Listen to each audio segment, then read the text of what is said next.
It's time for Declare Your Independence with Ernest Hancock. Believe me when I say we have a difficult of us. But if we are to be prepared for it, we must first shed our fear of it. I stand here without fear because I remember that I am here not because of the path that lies before me, but because of the path that lies behind me. I remember that for 100 years we have fought these machines. And after a century of war, I remember that which matters most. We are still here!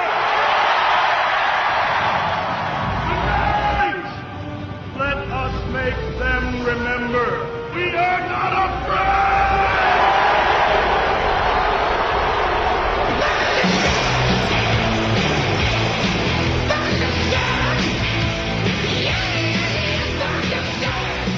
Yeah, welcome to Declare Your Independence with me, Ernest Hancock, here from Phoenix, Arizona. It's very nice. We had a lot of rain last night. Man, it woke me up about midnight.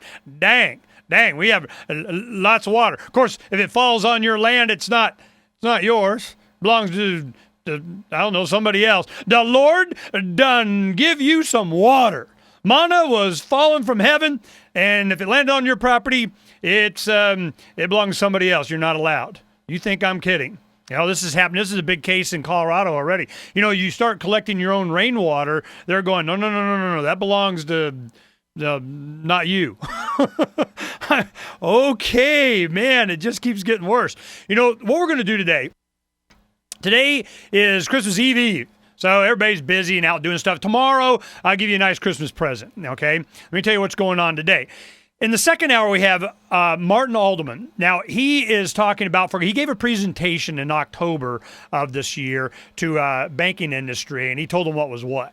And he's like, I don't know what they're telling you in your little meetings and so on, but it's over, man.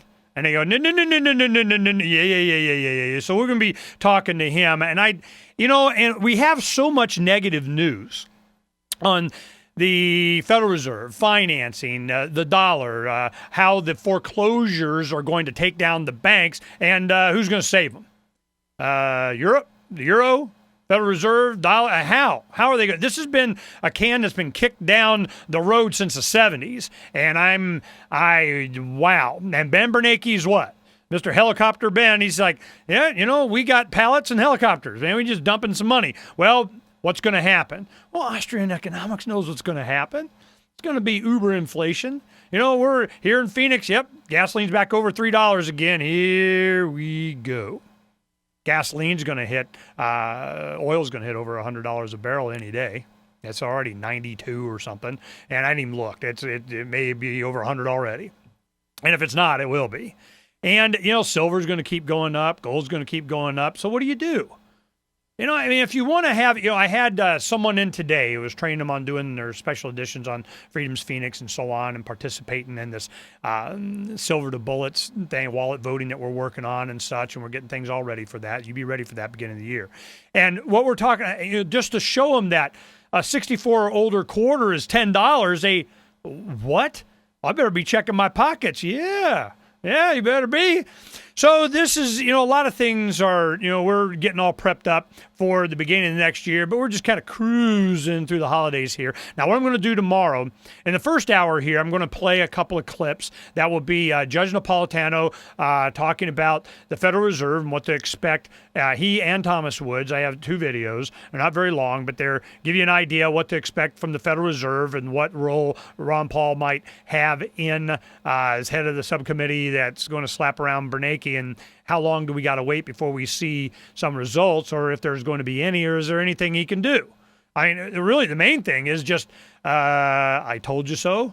Is that what we're going to get out of this? Well, that might be enough. It's better not. So we need to understand what is available out there to replace the monetary system that we have now.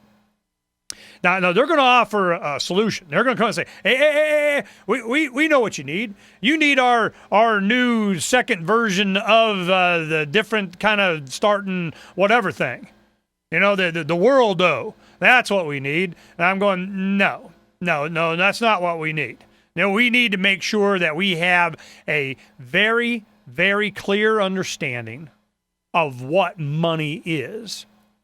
And if we don't have it now, by the time we do have the understanding, we'll have missed the opportunity to take advantage of it, because a lot of people are. I tell you, a lot of the central banking guys, you think they're not, I tell this story because it's so good and it's short. I was taking video of the girls were, it just happened to be a bunch of the women here in the Lovolution. My wife Donna, Renee, and Michelle, and Renee, the other Renee, and a bunch of the girls, and Jean, and all of them. There's probably 7, 8 women were making signs one time in my backyard. And they're having fun out there. They're just doing the girl thing. Well, I'm going, wow, you want to know where all the women? Get the video camera. And I get the video camera out. We got to show, those all the women are. They're here making signs. Just so happens. So as I'm doing that, they're making one of the signs that said, "And the Fed." No. It was "The Fed did it." And it says, "The Fed did it." It had an arrow pointing down with a dollar sign. So it made the dollar go down or whatever. The Fed did it. Did what? I don't know. So I asked Renee Houlihan, I said, "Renee, on camera," I go, "The Fed did it." "The Fed did what?" She goes, "They printed money and bought gold with it." How simple is that? And they who bought the gold? Well, I don't know, whoever they gave the money to. So the banks, there's a lot of manipulation stuff going on. They think they can make money, a lot of them, by selling things short. Then they got to take delivery. People are wanting their actual bullion. Do they have it? They got caught behind this. I don't think they can extricate themselves from what's coming. We have the euro is about ready to go. Germany is not wanting they have a stronger economy there, and everybody's folding. And we've got to have the euro. Well, guess who has the money? Well, it's like the Federal Reserve, here in the United States. Well, they're going to Germany. You guys got to live a much lower standard of living to save your brethren over here that don't even speak German.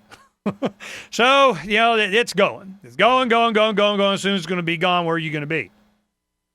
So in the second hour, we're going to go ahead and talk about the massive wave of foreclosures that are still, people are just walking away from their homes. But how does that have an impact on the banking system? The banking system does not have the capacity to process these homes, this many account. They got to go first. They got to find out who owns the dang thing. That's where a lot of this paperwork deal is. They're just trying to get judges to go, yeah, whatever, who got here first. I have people that have come to me and said, "Ernie, I have had 3, even 4 banks. I mean, it's an average of at least 2 to 3 banks that have offered renegotiations on their, well, which one is it? Who am I dealing with?" So they have servicers, people you're sending your money to. So you write them letters and you go, okay, I might want to, do this or refinance or pay off or something. You just tell me who it is I'm supposed to be talking to. I'm all over it. Until then, don't bother me. You never hear from them again. There have been some people, prominent individuals, names people around here running for office and people that are activists and people that are professionals and so on, haven't paid a mortgage payment in over a year. Some of them almost 3. Almost 3 years. How do you deal with these people? What kind of impact does this have on the banks? Well, that's what we're going to be talking to Martin about in the second hour. He's like, this is going to bring them down just to be able to process. Banks are not real estate holding companies. That's not what they do. They're not foreclosure experts. They're not auctioneers. They're not, they farm that out to somebody, and it has cost available. They're incurred by that. So what do? They just have people just stay in their homes. It's cheaper for them. They would rather you just stay there and have somebody not steal the copper, the appliances, especially bigger homes. We have stories up in Freedom's Phoenix. The homes that are over $5 million, these big homes, they have many payments on these, and you never even hear from the bank. They know the second that somebody even goes out of there, what happens? They just back up their U-Haul and somebody's taking all the appliances, all the granite, all the stainless steel microwaves and refrigerators and ranges. This is what's going to happen.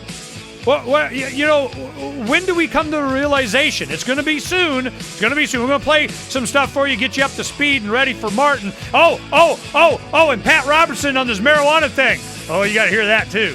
We'll be right back. Oh, and I got a Christmas present for you tomorrow.